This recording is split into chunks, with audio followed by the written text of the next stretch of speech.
Hello friends. कल हमने द्विघात समीकरण के बारे में पढ़ा था और ये सीखा था कि द्विघात समीकरण क्या होता है और द्विघात समीकरण का मानक रूप समीकरण भी क्या होता है। तो कल का हम आज रिपीट करते हैं और रिपीट करके जब हम आगे देखेंगे कि पूर्ण वर्ग बनाकर कैसे हल करना है।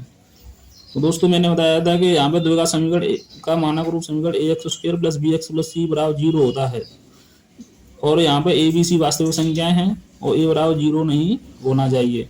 अगर ए बराबर 0 हो गया दोस्तों तो ये वाला पद कैसा हो जाएगा, 0 हो जाएगा। तो यहाँ पे x की अधिकतम घात 1 बचेगी और द्विघात समीकरण में x की अधिकतम घात 2 होनी चाहिए। अगर यहाँ पे x की अधिकतम घात 1 होगी तो वो द्विघात समीकरण नहीं होगा। और हमने ये भी बताया था कि द्विघात समीकरण को सॉल्व करने के 3 तरीके होते हैं। पहला गुणनखंड विधि द्वारा, दूसरा पूर्ण वर्ग बनाकर हल करना, तीसरा सीधाचार्य सूत्र विधि।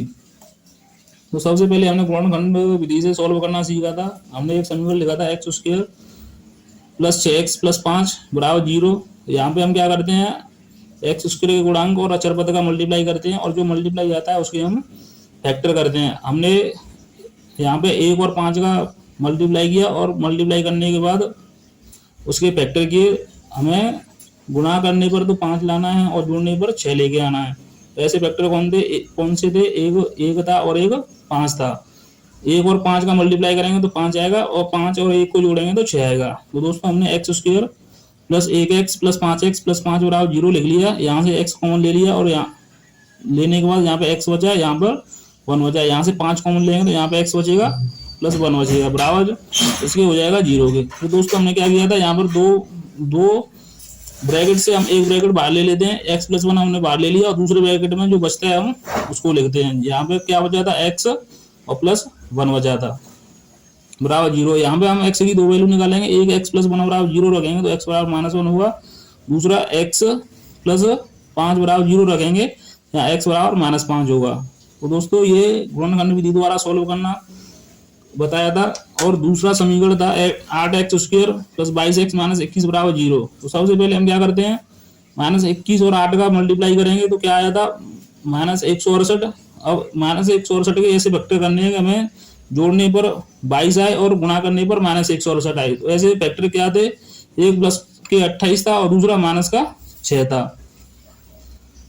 तो दोस्तों यहाँ पे हमने जैसे फैक्टर करने के बाद क्या किया, 8x² + 28x किया, माइनस के 6x - 21 बराबर किसके रखा, 0 के। यहाँ से 4x कॉमन लेंगे तो यहाँ 2x + 7 बचेगा और यहाँ से -3 कॉमन लेंगे तो यहाँ 2x + 7 बचेगा बराबर किसके हो जाएगा, 0। तो देखो एक कोष्टक में मैंने बताया था, दो कोष्टक से एक कोष्टक बाहर ले लेते हैं और दूसरे कोष्टक में जो बचता है उसको लिखते हैं। तो यहाँ पे देखो एक कोष्टक में 2x + 7 ले लिया, दूसरे कोष्टक में 4x - 3 बराबर 0 बचा।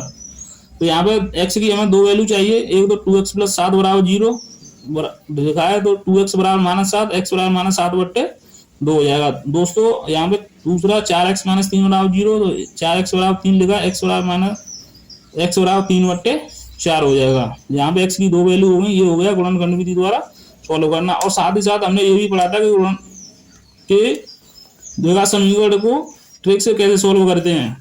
तो दोस्तों मैंने बताया था कि ये ax² + bx + c = 0 होता है। तो इसके लिए मैंने एक टेबल बनाया था। यहाँ पे b और c की वैल्यू और प्लस दे रही है तो मूलों की वैल्यू क्या होगी, माइनस और माइनस आएगी। अगर b की वैल्यू माइनस और c की वैल्यू प्लस दे रही है तो मूलों की प्रकृति कैसी आएगी, प्लस आएगी। अगर b और c की वैल्यू माइनस दे रही है तो मूलों की प्रकृति एक प्लस और एक माइनस आएगी। अगर b और c की वैल्यू एक प्लस एक माइनस दे रही है तो मूलों की प्रकृति एक माइनस एक प्लस आएगी। और यहाँ पे एक चीज और ध्यान रखने योग्य बात है, इन दोनों में हम सबसे पहले ग्रेटर वैल्यू को वरीयता देते हैं। जो वैल्यू सबसे बड़ी होगी उसी को सबसे पहले हम वरीयता देंगे। अब दोस्तों हम अब इसे, और इसमें एक चीज और है, यहाँ पे सबसे पहले अगर इसे इस ट्रिक से सॉल्व कर रहे हैं तो x² का गुणांक 1 होना चाहिए। क्या होना चाहिए, 1। तो दोस्तों यहाँ पे हम सबसे पहले क्या करते हैं, 5 और 1 का फैक्टर करें, कितना, 1 और 5 आया था। और यहाँ पे b और c की वैल्यू क्या है, प्लस और प्लस है। तो मूलों की प्रकृति मैंने बताया था माइनस और माइनस आएगी। तो दोस्तों यहाँ पे सबसे पहले फैक्टर करने के बाद हमने 1 और 5 फैक्टर निकाला, निकालने के बाद हमने एक्स स्क्वायर के गुणांक इसमें डिवाइड किया, डिवाइड करने के बाद हमारा आंसर क्या है, ये -1 आया था और ये नहीं, डिवाइड करने के बाद ये 1 आया था और ये 5 आया था। अगर 1 से 1 में डिवाइड करेंगे तो 1 आएगा और 5 में 1 से डिवाइड करेंगे तो 5 आएगा। फिर दोस्तों हमने अगर बी और सी की वैल्यू प्लस प्लस थी तो हम उन लोगों को क्या कर देंगे, यहाँ माइनस कर देंगे, यहाँ भी माइनस कर देंगे। थैंक यू दोस्तों, ये था द्विघात समीकरण को ट्रिक से सॉल्व करना। साथ हम दूसरा वाला समीकरण था उसे भी देख लेते हैं। जैसे मैंने एक समीकरण और बताया था 8x² + 22x - 21 = 0। तो मैंने बोला था यहाँ पे अचर पद और x² गुणांक का मल्टीप्लाई कर लेते हैं। तो मल्टीप्लाई आया था -168। 168 के ऐसे फैक्टर करते हैं कि गुणा करने पर तो -168 आए और जोड़ने पर 22 आए। तो ऐसे फैक्टर थे, एक था -6 और दूसरा था +28। तो दोस्तों यहाँ पे हम फिर फैक्टर करने के बाद हम क्या करते हैं, x² गुणांक से हम डिवाइड करते हैं। x² गुणांक 8 है तो हमने 8 से डिवाइड किया, -6/8 हो जाएगा, ये 28/8 हो जाएगा। तो दोस्तों यहाँ पे दोनों को कट कर लिया है। तो काटने के बाद क्या किया, काट के छोटा कर लिया, छोटा करने पर 3/4 हुआ, ये 7/2 हुआ। दोस्तों यहाँ पे एक वैल्यू प्लस है और एक वैल्यू माइनस है, बी की वैल्यू प्लस है और सी की वैल्यू माइनस है। तो यहाँ पे देखो बी की वैल्यू प्लस है और सी की वैल्यू माइनस है, तो यहाँ पे एक माइनस होगा एक प्लस होगा। लेकिन यहाँ पे सबसे पहले मैंने बताया था कि ग्रेटर वैल्यू को हम, यहाँ पे मैंने सबसे पहले बताया था एक वैल्यू प्लस है और एक माइनस है, तो हम एक माइनस होगा दूसरा प्लस पॉजिटिव होगा। लेकिन यहाँ पे हम ग्रेटर वैल्यू को ज्यादा वरीयता देते हैं। तो दोस्तों यहाँ पर देखो ग्रेटर वैल्यू कौन सी है, 28/8, तो उसको माइनस करेंगे, -7/2 हो जाएगा। और छोटी वैल्यू कितनी है तो इसे क्या कर देंगे, प्लस कर देंगे। तो ये था हमारा द्विघात समीकरण को ट्रिक से सोल्व करना। अब हम दोस्तों इससे आगे हम पढ़ेंगे। दोस्तों अब हम द्विघात समीकरण को पूर्ण वर्ग बनाकर हल करना सीखेंगे। तो हम यहाँ पे एक द्विघात समीकरण लिखते हैं, जैसे x² -6x + 3 = 0। ये हमारा द्विघात समीकरण है, इसे पूर्ण वर्ग बनाकर हल करना सीखेंगे। तो पूर्ण वर्ग बनाकर हल करने से पहले दोस्तों सबसे पहले हम x² के गुणांक को 1 बनाते हैं और यहाँ पे x² का गुणांक 1 है। तो अब हम क्या करेंगे, आगे x² का गुणांक 1 होने के बाद हम अचर पद को दाएं पक्ष में ले जाते हैं। तो जैसे x² -6x बराबर कितना हो जाएगा, -3। तो दोस्तों हम क्या करेंगे, आगे हम क्या करेंगे, x के गुणांक का आधा करेंगे। x का गुणांक है 6 का आधा करेंगे तो कितना आएगा, 3। ये 3 का वर्ग हम दोनों पक्षों में जोड़ देंगे। तो देखो x² -6x + 3 का वर्ग बराबर कितना हो जाएगा, -3 + 6, -3 + 3 का वर्ग। तो दोस्तों हम क्या करेंगे, अब देखो यहाँ पे ये x² ये x² -6x + 3² हो गया, इधर -3 + 3 का स्क्वायर हो गया। अब हमने एक फॉर्मूला पढ़ा था a - b का होल स्क्वायर होता है, क्या होता है, a² - 2ab + b²। दोस्तों अब हम इससे तुलना करेंगे। यहाँ पर देखो a² की वैल्यू x², b की वैल्यू 3 हो जाएगी, a की वैल्यू x, b की वैल्यू 3 -2ab की फॉर्म में ये बना लेंगे। तो क्या हो जाएगा, x² -2 × a की वैल्यू x, b की वैल्यू 3 प्लस b² करेंगे तो 3 का स्क्वायर हो जाएगा, और इधर कितना होगा, -3 और +9। अब हम क्या करेंगे, इसे x² -2 × x × 3 + 3 का स्क्वायर बराबर कितना हो जाएगा, 6। अब हम इसे पूर्ण वर्ग बनाएंगे दोस्तों। तो पूर्ण वर्ग बनाने के लिए a² -2ab + b² a - b का होल स्क्वायर बन जाएगा, मतलब x - 3 का होल स्क्वायर बन गया, और ये इसे करेंगे तो √6 का होल स्क्वायर बन जाएगा। अब हम क्या करेंगे, अब दोनों पक्षों का पूर्ण वर्गमूल लेंगे। तो वर्गमूल लेंगे तो क्या करेंगे, ये x - 3 बचेगा, ये √6 बचेगा, प्लस माइनस √6। अब हम यहाँ पे एक बार प्लस लेंगे, एक बार माइनस लेंगे। तो x - 3 बराबर कितना हो जाएगा, √6 + 3 हो जाएगा, और एक बार माइनस लेंगे तो क्या हो जाएगा, 3 - √6 हो जाएगा। तो दोस्तों यहाँ पे x की दो वैल्यू आ गई, एक x की वैल्यू है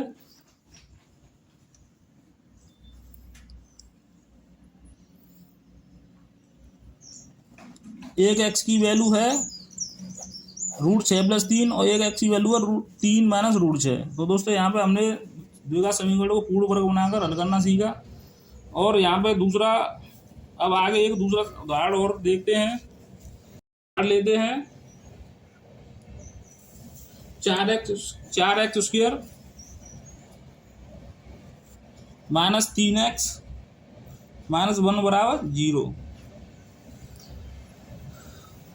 तो दोस्तों मैंने सबसे पहले से पूर्ण वर्ग बनाकर सॉल्व करने से पहले बताया था कि x² का गुणांक 1 होना चाहिए। तो x² का गुणांक 1 बनाएंगे तो यहाँ क्या हो जाएगा, x² - 3/4x - 1/4 बराबर क्या हो जाएगा, 0। अब हम क्या करेंगे, अचर पद को दाएं पक्ष में ले जाते हैं। तो x² - 3/4x बराबर कितना हो जाएगा, 1/4। तो दोस्तों अब हम क्या करेंगे, यहाँ मैंने बताया था कि x के गुणांक का आधा करते हैं। तो 3/4 का आधा करेंगे तो आधा करने पर ही हो जाएगा 3/8। अब 3/8 का वर्ग हम दोनों पक्षों में जोड़ देंगे। तो x² - 3/4x प्लस 3/8 का स्क्वायर बराबर क्या हो जाएगा, 1/4 प्लस 3/8 का होल स्क्वायर। तो दोस्तों यहाँ पे अब हम इसे सॉल्व करेंगे। तो देखो x² वही a - b का होल स्क्वायर बन जाएगा। तो x² माइनस के 2 इंटू a की वैल्यू x और b की वैल्यू क्या होगी, 3/8 प्लस b²। तो 3/8 का स्क्वायर करेंगे। यहाँ पे क्या हो जाएगा, 1/4 प्लस 9/64 हो जाएगा। अब दोस्तों हम क्या करेंगे, अभी इसे सॉल्व करेंगे आगे x² माइनस के 2 इंटू x इंटू 3/8 प्लस 3/8 का होल स्क्वायर बराबर क्या हो जाएगा, यहाँ पर देखो 64 एलसीएम लेंगे। तो 64 एलसीएम लेंगे तो 4 का 64 डिवाइड करेंगे तो 16 बार जाएगा। 16 का 1 का मल्टीप्लाई करेंगे तो 16 आएगा। प्लस 64 का 64 से डिवाइड करेंगे तो एक बार 1 का 9 मल्टीप्लाई करेंगे तो 9 आएगा। तो दोस्तों यहाँ पे देखो आगे सॉल्व करते हैं। x² - 2 into x into 3/8 plus 3/8 का वर्ग बराबर क्या हो जाएगा, 16 और 9 25 हो जाएगा और बट्टे 64 हो जाएगा। अब दोस्तों हम इसे पूर्ण वर्ग बनाएंगे। पूर्ण वर्ग बनाने के लिए मैंने अभी बताया था ये a - b का होल स्क्वायर बनेगा। तो x - 3/8 का होल स्क्वायर बन गया बराबर ये कितना हो जाएगा, 25 बट्टे, अब इसे पूर्ण वर्ग बनाएंगे तो ये कितना हो जाएगा, 5/8 का होल स्क्वायर हो जाएगा। अब दोस्तों मैंने बताया था पूर्ण वर्ग बनाने के बाद वर्ग दोनों पक्षों का वर्गमूल लेते हैं तो ये कितना हो जाएगा, x - 3/8 हो जाएगा। ये कितना हो जाएगा, प्लस माइनस 5/8 हो जाएगा। अब दोस्तों हम क्या करेंगे, एक बार प्लस लेते हैं एक बार माइनस लेते हैं। तो देखो x बराबर एक बार प्लस लेंगे तो 5/8 हो जाएगा प्लस 3/8 हो जाएगा। तो कितना हो जाएगा, x बराबर 5 और 3, अगर नीचे हर समान दे रखे हैं तो ऊपर के अंशों को जोड़ देते हैं।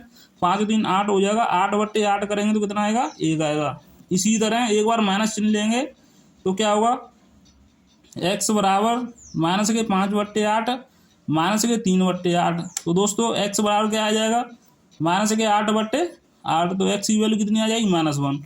तो यहाँ पे एक वैल्यू क्या आई है, x की प्लस आई है +1 और एक वैल्यू x की -1 आई है। तो इस तरह हमने आज द्विघात समीकरण को पूर्ण वर्ग बनाकर हल करना सीखा।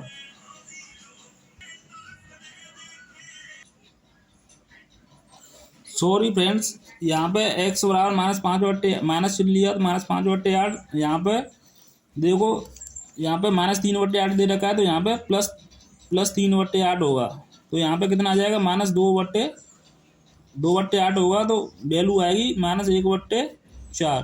तो यहाँ पे x के दो मूल आ गए, एक तो x का एक आया है और एक और -1/4। Thank you. क्षमा चाहता हूँ, ये छोटी सी एक मिस्टेक हो गई। इस मिस्टेक को आप